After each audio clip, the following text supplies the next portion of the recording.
Kagulat World, kalaking balita ang sumabog ngayon sa basketball world, lalo na para sa ating mga Pinoy na matagal nang nangangarap na makita ang isang pure-blooded Filipino na makatungtong sa NBA. At ang sentro ng lahat ng ito ay walang iba kundi ang homegrown talent na si Kevin Quiambao, ang tinaguriang do-it-all forward na sumisikat hindi lang dito sa Pilipinas, kundi maging sa buong Asia. Grabe, Kagulat World.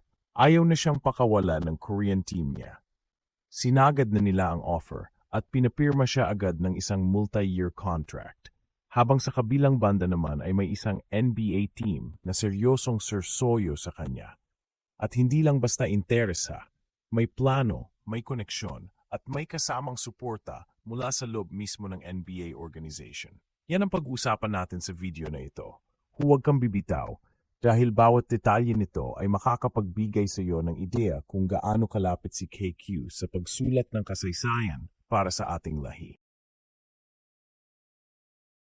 Mula nang umalis si Kevin Quiambao sa UAAP bilang standout ng De La Salle Green Archers, tuloy-tuloy ang pag-angat ng kanyang karera. Sa KBL, under ng Sonoy Sky Gunners, pinatunayan niyang hindi lang siya pang college. Kumita siya ng respeto hindi lang ng mga Korean fans, kundi pati na rin ng mga scouts mula sa iba't ibang bansa. Ang maganda kay Kevin, hindi siya tumigil sa pagiging role player. Hindi rin siya umasa lang sa hype. Pinakita niya na kahit sa international stage, kaya niyang dalhin ang sarili, mag-create ng plays at magsilbing backbone ng team sa offense at defense. Kaya naman, hindi na nakakagulat kung bakit ngayon pa lang, hindi na siya binibitawan ng Korean team niya. Bago pa man siya maka-take off papuntang Amerika, nilatagan na siya ng 3 taong kontrata, isang malinaw na pahiwatig na gusto talaga siyang i-lock in ng Sonoy Sky Gunners. Hindi ito basta-basta. Isa itong calculated move para masigurado ang kanilang stake sakaling pumasok na si KQ sa NBA. Kung sakaling may NBA team na kumuha sa kanya, may clause na magbibigay sa Sonoy na malaking buyout fee. Pero higit pa sa business, ramdam mong genuine ang suporta ng club sa kanya dahil mismong team president nila ang sasama kay KQ sa US. Hindi lang ito basta kwento ng kontrata, Kagulat World. Isa itong kwento ng pagtitiwala. Sa dami ng foreign players na dumarating sa Korea, bibihira ang binibigyan ng ganitong klaseng importansya. Pero para sa Sonoy, si KQ ay hindi lang import. Siya ay investment, future, at inspirasyon. At ngayon, habang papalapit na ang kanyang NBA private workouts, may lumabas ng mga ulat tungkol sa 4 hanggang 5 NBA teams na nagpapakita ng interes sa kanya. Pero alam mo kung sino ang pinakamaingay at pinaka-promising sa lahat? Ang New York Knicks, o Kagulat World. Ang isa sa pinaka-iconic at prestigious na NBA franchises sa kasaysayan, interesado sa isang full-blooded Pinoy.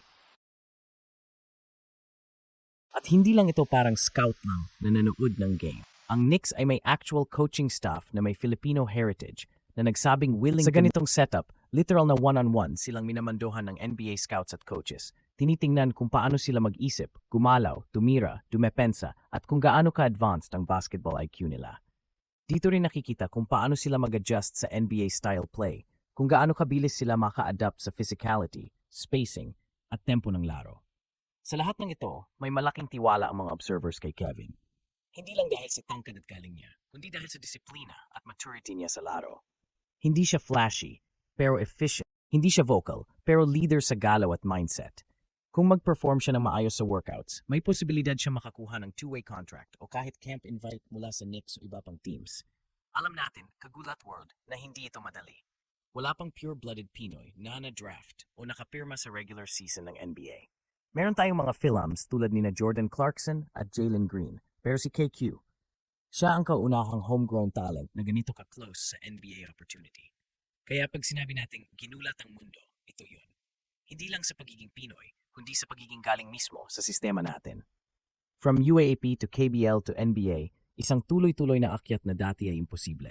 At kung sakaling matuloy ito, hindi lang siya magiging pambato natin, magiging simbolo siya ng what's possible para sa mga batang Pilipinong nangangarap. Isipin mo yun, Kagulat World. Hindi na lang tayo, basta tagahanga ng NBA, kundi meron tayong sariling player na pwede nating ipagmalaki sa buong mundo. Kaya importante ang bawat suporta natin ngayon. Minsan lang dumaan ang ganitong pagkakataon. Minsan lang magkaroon ng isang Kevin Quiambao. At kung magugustuhan siya ng Knicks, at kung makuha niya ang spot sa isang NBA team, hindi lang career niya ang magbabago, kundi ang perception ng mundo sa talento ng mga Pilipino. mas bubuksan ang mga pinto para sa susunod na batch ng Pinoy Ballers. Mas papansinin ang grassroots programs natin. Mas bibigyan ng pansin ang mga collegiate leagues natin. At higit sa lahat, mas lalalim ang tiwala ng kabataan sa pangarap nilang makasabay sa global stage.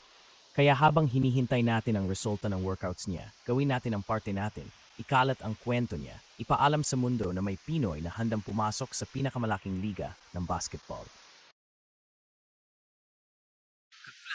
Hindi ito simpleng update lang. Ito ay panibagong kabanata ng kasaysayan. Si Kevin Kiambao ang mukha ng bagong henerasyon ng Pinoy basketball. Matalino, may puso, at walang inuurungan.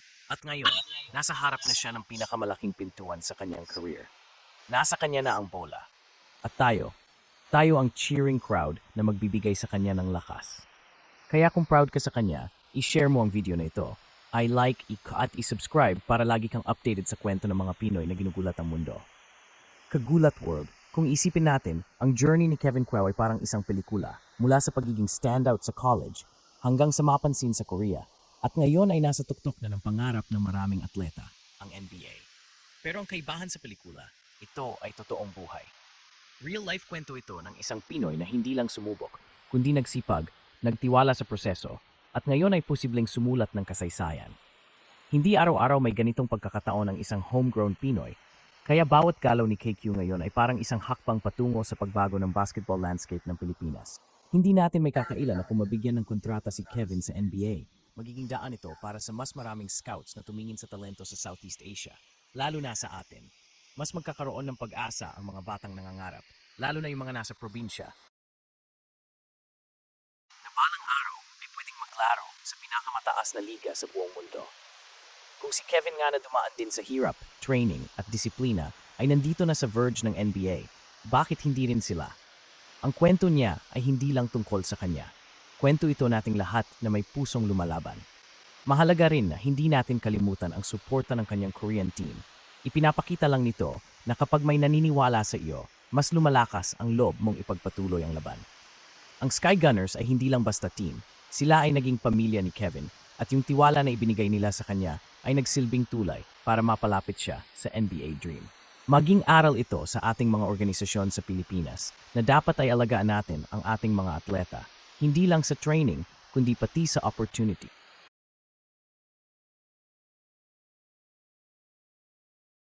ショットクロックは残り7秒です。裏にパス通る、ハイショット決めきりました。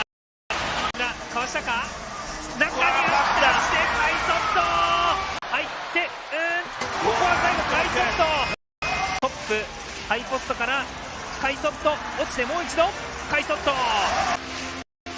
ですね。いやしかしハイショットがいたですね。いやしかしハイショットがいた。通った